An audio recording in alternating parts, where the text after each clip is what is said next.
Pinapakontent ng kampo ni Mayor Junjun Binay sa Court of Appeals si DILG Secretary Mar Rojas, iba pa opisyal ng DILG, PNP at maging si Vice Mayor Kid Peña Jr. Punsod yan ang pagsuway raw sa TRO na Appellate Court na pumipigil sa suspension order laban sa kanya.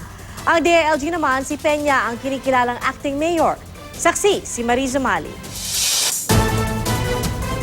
Bukas na ang isang roll-down gate ng main building pero marami pa rin di nagbago sa Makati City Hall. Hirap pa rin ang mga nakikipagtransaksyon sa Building 1 dahil marami pang saradong lagusan.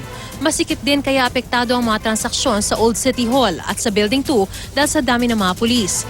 Habang ang suspendidong si Mayor Junjun Binay at kanyang mga taga-suporta naroon pa rin. Parang martial law dahil truck-truck na mga pulis ang dumadating. Di man siya nakaalis, nakapagpetisyon naman ang kanyang mga abogado ng contempt of court laban sa mga opisyal ng DILG, PNP at kay Vice Mayor Kid Peña Jr. na nanumpang OIC. Giit ng kampo ni Binay na suway raw ang Temporary Restraining Order o TRO ng CA laban sa kanyang suspensyon. Pinulong pa niya ang department heads ng City Hall para ipaalalang siya pa rin ang mayor.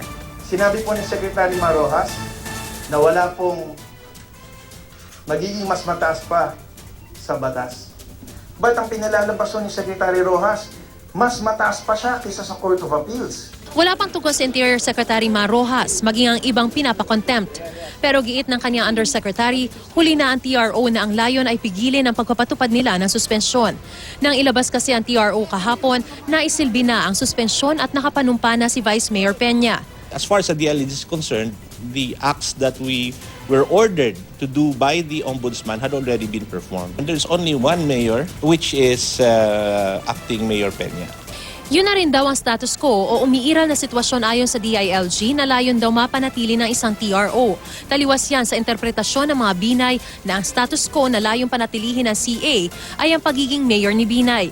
Maging ang Ombudsman iginiit ding sa inihain nitong manifestation sa CA na huli na ang TRO. Hapon na kasi natanggap ng Ombudsman ang kopya ng TRO na isilbi na noon at naipatupad ang suspensyon. At dahil wala na raw pipigilan ang TRO, mutan academic na raw ito o walang saysay. Tila teknikalidad daw ang ginagamit ng DILG ayon kay dating Senador Aquilino Nene Pimentel, may akda ng Local Government Code. I believe that TRO should prevail over the oath-taking that was done by the Vice Mayor sapagkat hindi naman karera ito unahan kung sinong mabilis tumakbo. Yung inaapi, tingin niya, should be given the right to seek redress. Payo niya iakyat ang issue sa Korte Suprema. Nanatiling bantay sarado ang Makati City Hall habang naghihintay ng abiso mula sa Korte o Justice Department ang DILG kaugnay sa sunod nitong hakbang. Ako si Mariza Mali ang inyong saksi.